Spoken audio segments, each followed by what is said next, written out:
What's up, everybody? It's Jake from the Ground Podcast here today with an interview from Emily Dresser, a fellow Bend, Oregon local who you might have heard of from Instagram. Her handle there is Do Yoga Outside, and that's also her business. She was able to build this amazing personal brand and yoga business just from the simple concepts of moving your body and doing it out in nature. Really brilliant episode with just a beautiful, radiant soul and a new friend. So I hope you enjoy this episode with Emily. This video is sponsored by Two Sons Art Studio, which is right in the Century Center in Bend. If you're looking for a place to go and have an art class or a group setting, this is a really fantastic spot right there in the middle of the Century Center. Taylor, the owner, is a wonderful person and uses eco-conscious paints, and I would consider her a conscious business person in that way, so please pay them a visit. And that's where we shot the episode today as well, so you get to have a look at that. So without further ado, enjoy this episode with my new friend Emily Dresser.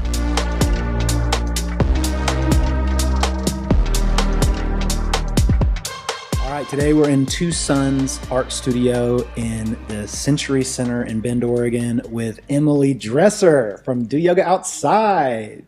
Hello.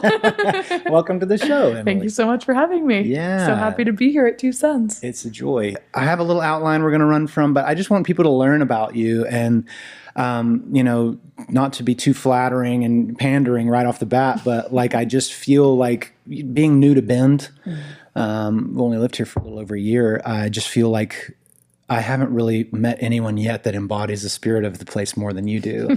I wrote that in the outline and she chuckled, but it's the truth. So, just tell me about, your story of getting here, a little bit about what you do. Give us a summary and we'll dive into some stuff as we keep going. Yeah, beautiful. From the East Coast of the country, and so glad to be here on the West Coast now. During COVID, just applied for elementary school teaching jobs all over the country in places that reminded me of New Hampshire, had the outdoors, which was really important, and then had my trip canceled due to COVID, so wasn't able to get out here. Had the mindset of, worst case, I hate it and only have to do it for a year, but let's experience some life. Yeah. So 5 years ago now, moved to Bend and haven't looked back since. Yeah. Why would you? Why would I? Yeah. So lasted teaching for a couple of years from there. And then 2.5 years ago, left teaching and started my business, Do Yoga Outside. Yeah. Okay. I have a history in branding. I hide it pretty well, but there's a lot of marketing that comes along with that. And I got to say, yoga outside, that just joined together in a handle is just absolutely gold. I couldn't believe it was available. Well, the thing is, it's simple thinking. It's simple ideas that anyone can benefit from, but it's embodied so much in our locale, in the area where we live here in Bend, and it's no wonder that people are so attracted to what it is you're offering. So tell us more about Do Yoga Outside and kind of what you're involved with, how you practice that, how that works. Yeah, so I run weekly classes, monthly classes. I teach private events and started really just volunteering my time as a brand new yoga teacher 2.5 years ago. I had started my Instagram before I finished graduating my yoga teacher training. And so I had started Instagram in December 2022 and then graduated my yoga teacher training February 2023. So they were really close. I was in the process and started volunteering for local organizations to be like, let me bring your people yoga. Smith Rock Group was a really huge one at Spring Thing. They host a huge volunteer day where they clean up the park, and I said, let me teach yoga to the volunteers before everyone gets dinner. And that was the first event that I've done, and I've done it for 3 years straight now. And through there, I said, let's do a weekly class, and started just a free donation-based class in one of our local parks, Drake Park. It's really great. If you know Bend, you know Drake Park. Oh, yeah. And that's been the class that I've kept consistently for 3 years. Everything else on top of that has been building in connections, collaborations, figuring out what works. This summer, I taught more private events than public events, through bachelorette parties, through family reunions. Oh, that's cool. Through local organizations and businesses reaching out. I just finished teaching a class for Visit Bend, actually. And I got to teach up in the backcountry by Broken Top. And it's been so amazing just watching that kind of growth start to evolve after throwing things at the wall and seeing what sticks. Yeah. That's wonderful. When I talk about you embodying the spirit of Bend, there's a vibe here that I have a really hard time explaining to people until they experience it for themselves. You can really feel the joy of people just connecting to nature. And I feel like people just generally are happy to be here. They want to be here. It's intentional in that way. And you specifically are in this adventurous lifestyle that I really want to dive into, because I think that there's so much dimension to this. I think people could learn a lot from, looking at life and what life could be, exploring and all of that. Tell us what a day in the life is like for you right now. Oh, a day in the life. Fantastic. So great. It's different every day. Yeah. Part of how I want to show up to my events is the clearest version of myself. And so to do that, I spend equal times in nature to building my business. So on a day where I'm not working on business, I am in the woods. I am somewhere in nature, in the trees, swimming in water, doing something to really appreciate the land that we have here. Yeah. Because I do that, I get to show up to my events with the fullest, most open heart to be able to hold space for the people in ways that they need it held. So on an event day, I teach a yoga class at Drake Park every Tuesday, and an hour and a half before that, I am laying in the grass, just being there, grounding myself, allowing myself the time and space to feel regulated before helping other people regulate themselves. Yeah. But a combination of a day would look like eating really healthy food, moving my body in a way that feels good, and connecting with the community on some sort of level. Yeah. And I think what's so profound about it is how simple it is. And I want to explore that for a second, because for a lot of people listening, there's the idea of regulating. There's the idea that, we know that we're causing inflammation in our body, we're causing stress, we're causing anxiety that's having like a physical manifestation on us. But then there's the knowledge and the embodiment of saying, okay, I'm going to practice this and I'm going to feel the benefit in my life. I want to talk about like people beginning to see that light bulb go off in their minds. Are there moments like that you get to experience with people through your practice with yoga? Absolutely. I just taught one of the best classes I've ever taught at a Subaru event in Colorado. Wow. These are people who are not seeking out yoga, but I am the camp host for the event. So they are getting to know me. I am supporting their setting up of the tent and making sure that they have what they need. So really relationship building before I get to teach them yoga. Yeah. And then I'm like, come to yoga. Yeah. And so that sort of way to connect with people before teaching them yoga is a huge leg up. But I taught someone yoga who said, I don't think I've been this present in my life. Like I have not spent a day tuning into that. And so she had come to a class, had felt that presence, cried for a majority of class in the most healing way is how she explained it. Yeah. And then spent the rest of the day committed to being that present, committed to noticing the colors around, committed to noticing what happens when you slow breath, or committing to noticing my breath has just picked up, I wonder why. And that kind of presence in your body and your environment is what's going to start you on your journey. Yeah. And the lifestyle that you live, like, I think that you're a testament. I mean, there's joy coming out of you. There's just like there's a real radiance to your energy that, again, it's like Bend. It's like you can't understand it until you get here.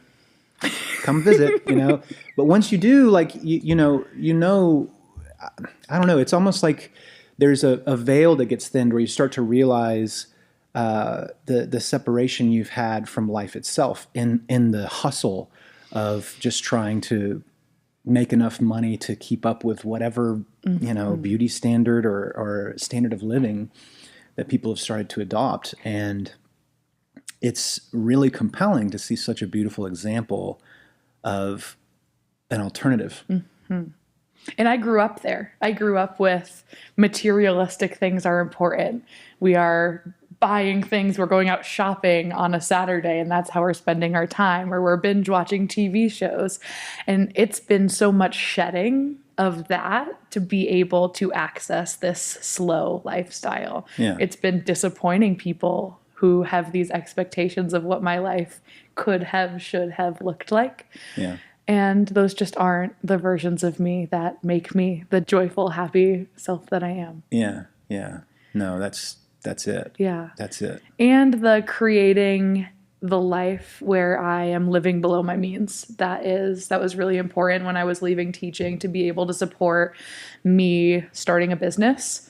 I needed to make sure that my costs every month weren't going to be something that was stressing me out. Yeah. And so, I live full time in a truck camper and I trade yoga classes for a free spot to park on someone's property. Yeah. So I'm not paying rent. It's been 2 full years since I've made a rent payment. Yeah. And through those very intentional choices, it has freed up space to live slowly. Yeah. And you're part of a community too. Like there's definitely a thriving community of people doing this. And you can tell from what you see in front of you right now, this is a beautiful, composed, happy, energetic, thriving human being. So I hope that your idea is stretched. If you're one of those people that expects something from other human beings, like they need to conform, I hope you're seeing such a prime example of how untrue that is right here.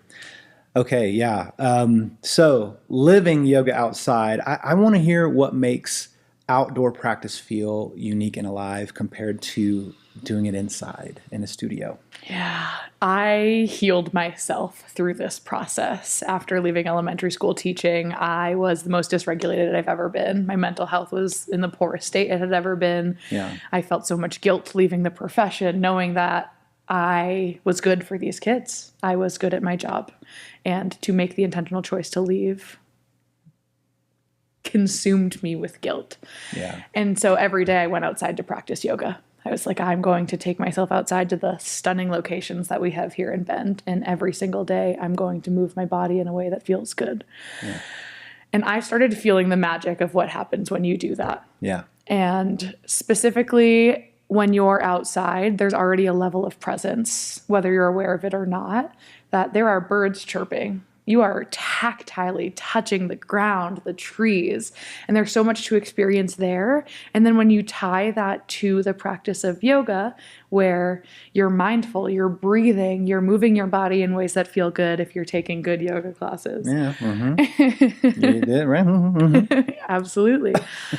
In combination with, I was practicing yoga locally, and I didn't find a place that I felt like I fit in. Mm-hmm. In a studio. It felt constricting. It felt like I had to fit in the box of whatever the studio was providing, and I'm not a fit in the box kind of girl, if you can't tell. And thank God. Thank goodness. Like, yeah. I hope you're not either. Nope, not that kind of girl either. Not that kind of girl. And I realized how much freedom it opened up within me. It gave me a lot of permission to explore all of the beautiful places that we have and then deeply connect with them once I was there. Yeah. And so my 3 pillars of running this yoga business is connection to yourself, really important, connection to nature, and also connection to the community of people who are also choosing to practice yoga outside. Yeah, that's beautiful. So you're designing these experiences outside, mm-hmm. and there's some logistics that go into that. I'm curious, how does that look on your side? Yeah, so I started doing a lot of these events just by myself, simple yoga class, and that is great. But what I've really found value in is collaborating with other community members that are doing something that is similar, that pair really well with yoga. And so some of those have been working with a local watercolor artist. And so we do a watercolor and yoga class where we do yoga to tap into creativity, to tap into that element of play and letting things go, to then do an hour of guided watercolor instruction with someone who does that full time. Yeah. And so the blending of those two communities in those two events makes something magical. Yeah. And so things like sound baths and saunas, where there's other places where healing is already happening, to be able to make something together is really, really beneficial and beautiful. Yeah. Logistics wise, finding where to host them and holding the insurances and the permits is the whole nother side of the business that's not seen. Yeah. And so for every class that I teach outdoors, I am applying for permits. I am carrying insurance. I have my wilderness first responder. I have my Oregon Outfitters Guide. So to be able to hold events legally, there are a lot of hoops to jump through. Yeah. And so through these collaborations, because I get to hold all of those things, I get to support other people doing their business in the park as well. Yeah, that's great. And it reminds me, I mean, here we are sitting in an art studio. I mean, thank you, Taylor from Two Sons, for letting us shoot here today. You talked about opening up creativity through a yoga practice and then bringing that creativity into art. That's what Taylor does here. So if you're in Bend, if you're local and you're looking for a place to bring your kids to express that kind of creativity, she's very conscious in her business. The substances she uses for paints are eco-friendly. She really puts a lot of thought into it. So you should definitely come by. She's also a former teacher. She is. Yeah. That energetic alignment today has just been right on. Yeah. So adventure as a way of life, that's what this whole experience that you present is it's just soaked through with that. And I think that it's so needed these days, because there is that spirit of adventure is what's missing from a lot of people's lives. So I bring that up to say you have commented many times on how you cannot come across a body of water without swimming in it. If anybody goes and follows Emily on Instagram, you're going to see a lot of bodies of water and a lot of bodies in water. Tell us some of your favorite stories of some of the swims you've taken around here. Oh my goodness, there's so many. I feel like that's why I'm called to, because you drive down the Cascade Lakes Highway and there's just beautiful Cascade Lake after Cascade Lake. And I feel like water has so many healing properties to it. It's a really beautiful way to reset. Mm-hmm. Cold plunging specifically is one of the ways I come back to self. So keeping myself regulated, I've got a long toolbox. And if we want to talk about that, I have a little method that I use that really helps me to do that. Yeah. Cool. Yeah. So I'll use that and then I'll dive back into diving into water. Yeah. But every time I start a new journal, I am someone who journals daily just to get thoughts out of my brain and onto paper so they don't have to live in here. But every time I start a new journal, I start with what are my systems of support? So how do I come back to self when I'm feeling overwhelmed, when I'm feeling low energy, when I'm feeling stressed, so I have these different categories. And then from a place of where I'm already feeling regulated, I identify all of those different tools that I have access to that brings me back to my center. Yeah. And so high on that list is saunaing and cold plunging.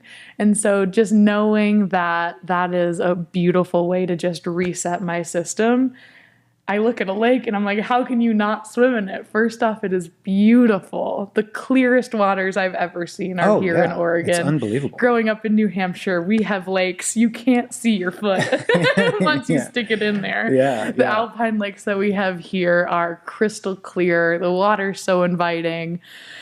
Yeah. And then the feeling of plunging yourself in water and getting back out into the hot Central Oregon sun is so special. Mm. Yeah. Yeah, it is. my wife and I recently got a cold plunge, and so we fight over the temperature because I'm more of a like 40-degree guy, and she's more of a like 52-degree gal. So she wins. We leave it at 52. But what I've been really surprised by too is that Elk Lake, for instance, will warm up like a lot, and it'll just be the most refreshing and lovely swim. Obviously you have to go the right time of year because if you want to get that cold shock protein going, that'll happen certain times of year in Elk Lake. Yeah. I am like hunting down where can I find the coldest water these days because all at Elk Lake, Devil's Lake, they've all warmed up so much that it's no longer a cold plunge. Yeah. Yeah. So hiking up to the top of Broken Top and diving in, that one was like, it stole my breath. Okay. But catch that breath, stay in for a couple minutes and then get out. But those have been my favorites of doing a big hike, getting up to the top of something, being the only person up there. Yeah. To then dive in and breathe and be in that stillness, in that space, maybe yell as loud as you can because no one can hear you. Yeah, and man. That's just, those are the powerful moments for me. Yeah, they are. And they're, it's those moments that you just really, there's an ineffable quality to it. You really want other people to experience it too. And, you don't have to move to Bend and see all of our amazing lakes and the clarity and the cold. You can step outside anywhere and enjoy this. It's just the feeling of awe. Yeah. When you get to experience awe, it brings this whole body feeling. Yeah. That not everyone seeks out or knows exists within them. Yeah, it's true. And it exists everywhere if you step outside. The next item I've got on our outline is the deeper current. Man, this is working, I like it. Speaking of that sense of awe and the release that people have, what are some things that you've seen people begin to release in the practice? You talked about someone never feeling so present. Has it gone deeper into emotional release? And what does that, how do we characterize that? How does that look in your practice? Yeah, there are lots of emotions that are released through movement and through breath and through presence. And yeah, I've had people cry through practices. I've had people cry after practices. I've had people reach out a week after and be like, I feel rocked. Yeah. And that's an opportunity to connect back and integrate the experience that you've had. A big theme in my yoga classes is coming home to yourself. And so through the guidance and the types of yoga that I'm teaching, it is how can you release everything that isn't you and release everything that doesn't serve you? Because it's so easy to get distracted. Yeah. To then fully show up in what feels good within you, what feels alive for you right now. And so sometimes it's not these big emotional releases, but it's these small moments that bring you just a little bit closer to yourself, to no self-sacrificing and more choosing of you. Yeah. Yeah. It's this, it keeps coming up, but you're not going to be as full of a version of yourself to love other people around you as well as you could if you aren't starting at that source and pouring in and giving yourself that care.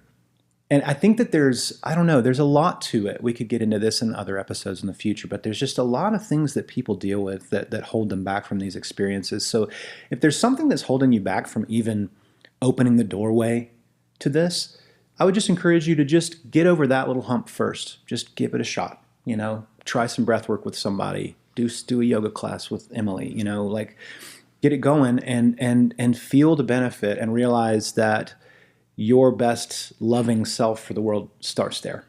And I think that would be big and important for you.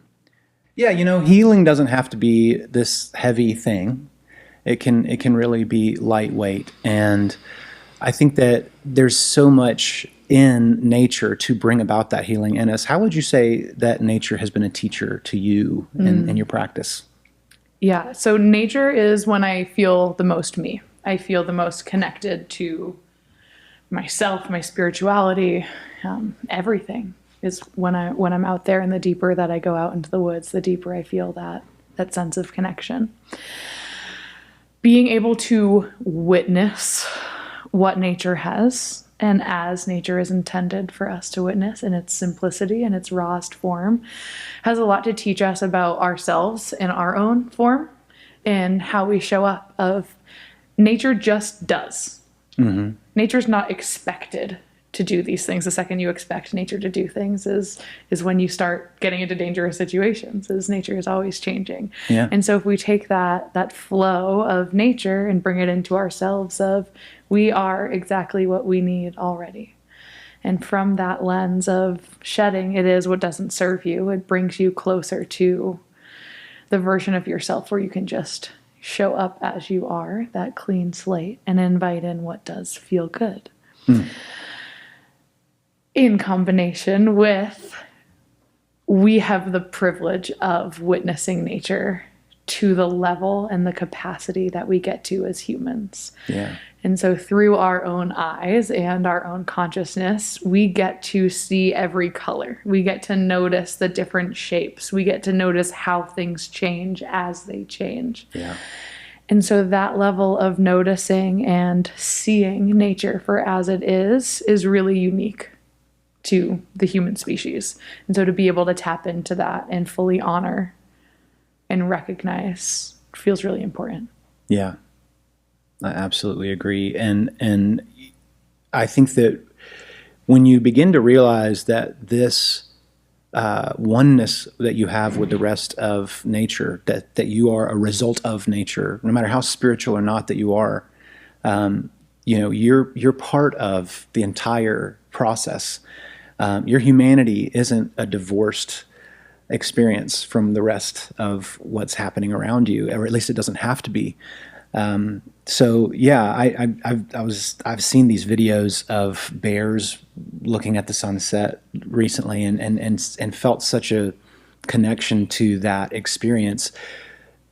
I feel like it's apparent even to the other creatures of this planet that there's some sort of beauty at play, but all the more so to us, who we can form these concepts, and we can sense gratitude, and we can sense beauty at a level that I think is unique, and it's a gift. Mm-hmm. Yeah. And, again, this comes back to an embodied experience. I feel like in our Western society, there's this materialist, reductionist, scientific way of we want everything to be reduced to these little building blocks that they behave exactly how they should. They make the world predictable. And I feel like coming into your body, I feel like some people are uncomfortable with the idea. They feel like they're not sure what would happen to them. They feel like they'd become a weirdo, or they'd be viewed differently by the people around them if they suddenly were going to yoga. Like, embodiment and aliveness, let's talk about the freedom that comes from that. In your own words, how you would describe that contrasted with the life before, the life you're living now. Yeah, and I was there. I was judged. People did have thoughts about me living an embodied life. My family. Yeah. It was really shocking for them to see me live a life that was a different path. It was shocking to me. Like, I thought I was going to retire a teacher and be married and have kids and have a house with a picket fence.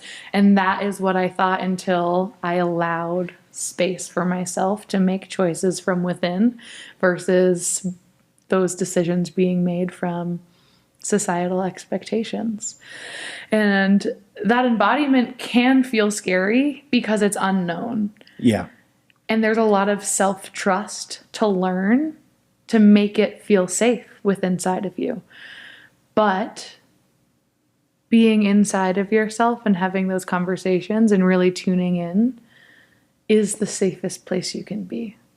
You get so much control over that. You get to learn so much about who you are.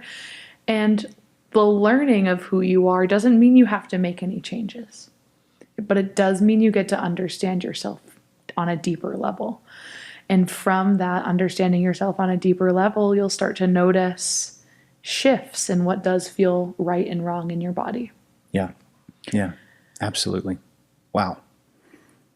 Yeah, I think that just coming home to the body is such a theme right now for so many people, and trusting it, and trusting its signals and its prompts, and understanding that you are a community of being, and bringing all of this into alignment creates a more whole being on planet Earth.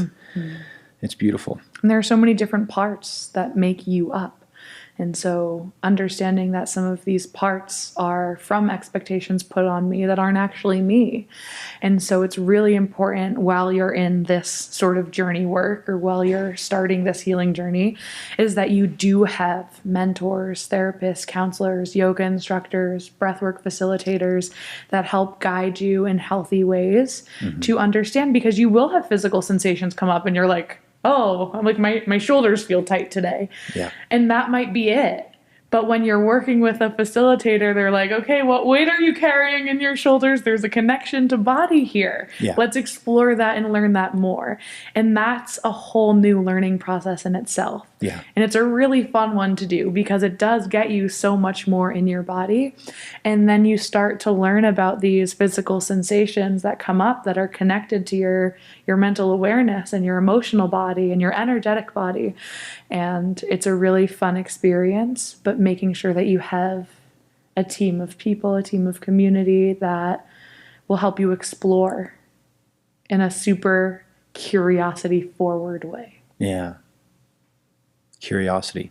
It's a big one. It's a big one in relationships, and I think it's a big one for our sense of adventure as humans. And in my yoga classes, you want to explore your movement with curiosity, without judgment, without shame, with, ooh, this feels good. I want to do more of that. Or this feels flowy. I like how that feels. Yeah. Yeah. It's good. That curiosity lens. I would just love to hear your perspective on how important it is to move that concept of health and regulation and all of that down into the body, and how that experience feels. Just if we could explore that for a second. Yeah, I think the word that comes to mind is alive. Is that after you did something hard, that after you did something for you, that feeling that comes is aliveness. That I am so present in this moment. I did something for me that I am proud of, and it has created and released energy, moved energy through. Yeah. And so we can talk about these healing practices all we want, but that's not actually moving energy through your body. And so to actually embody these practices is to move that energy through. The stress that you're holding onto, the worries, the anxieties, fear, sadness. We want to be feeling all of these feelings. And to feel them fully, we need to be present with them. Yeah. And to come out on the other side of a cold plunge where you are fully present with feelings that are in your body, with that physical sensation, to then come out with those released brings you back to you. Yeah. That's good. And I think that you also begin to sense joy as a deeper emotion than just happiness. Your aliveness as a human being awakens a much more rooted and permanent positivity inside in the form of joy. One of my phone background is be so rooted in yourself that there is nowhere else to go. Yeah. Okay. So do you have plans for the future? Are you thinking you're forever a Bendite, or are you just kind of like a go with the flow gal? What do next steps look like for you right now? It's both. Yeah. I love Bend so much. I will be connected to Bend forever in whatever capacity that is. Yeah. I just hired my first staff members, so I have a couple people who are helping me with things here in Bend. Shout out Haley, shout out Sonia. And we will have weekly classes here. We'll have a membership option starting next summer, which is really cool. That being said, I'm a travel girl. I am a nomad. I I want to see the world as much as I can. Yeah. There's so much to see, experience, do, people to meet. And I feel really called towards that. Yeah. And so the deal that I currently have with Subaru, I have some events that I get to travel to all different parts of the country, which feels really exciting. And so inviting in more opportunities like that, where I get to combine my love for travel and my love for teaching yoga and live that kind of way. This winter as well is a slow season here in Bend. It's cold. People don't want to practice yoga outside.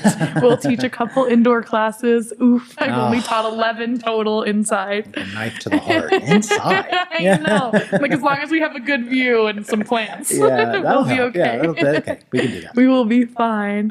But in addition to that, I will be going and traveling to all sorts of different places. The last 2 winters, I have not been grounded in Bend. I have been in Italy and Slovenia and Croatia. Oh, wow. I did a Southwest road trip the year before. So it's a combination of Bend and beyond. Yeah. Everyone that lives here travels. It really feels like Part it. of the magic. Yeah. Like-minded people. Yeah, it's so funny too. Like, winter will come around and suddenly I just found out that a lot of people go to Costa Rica. It's just, that's the place to be apparently in the winter if you live in Bend. I had no idea. Like, I might also. Yeah, Who knows? you might. I have a connection if you need some help getting down there. Okay, hey, this is beautiful. Thank you so much for coming on the show today. And again, how can people find you? I know Instagram is pretty much the main thing. Are there any other ways they can get on board with you? Yeah, Instagram, my website, doyogaoutside.org. I have a newsletter that I send out monthly that has all of the events for the month and some updates and sometimes a coupon code. Hey, yeah. But those are the three ways that I get my information out. And you'll find me, connect with me, send me a DM, and looking forward to it. Yeah, no, I have no doubt that you will, because it's obvious what a beautiful result this is creating in your life. And everybody, this is Emily Dresser. Yeah, go check her out. Do yoga outside. Thank you. Thank you.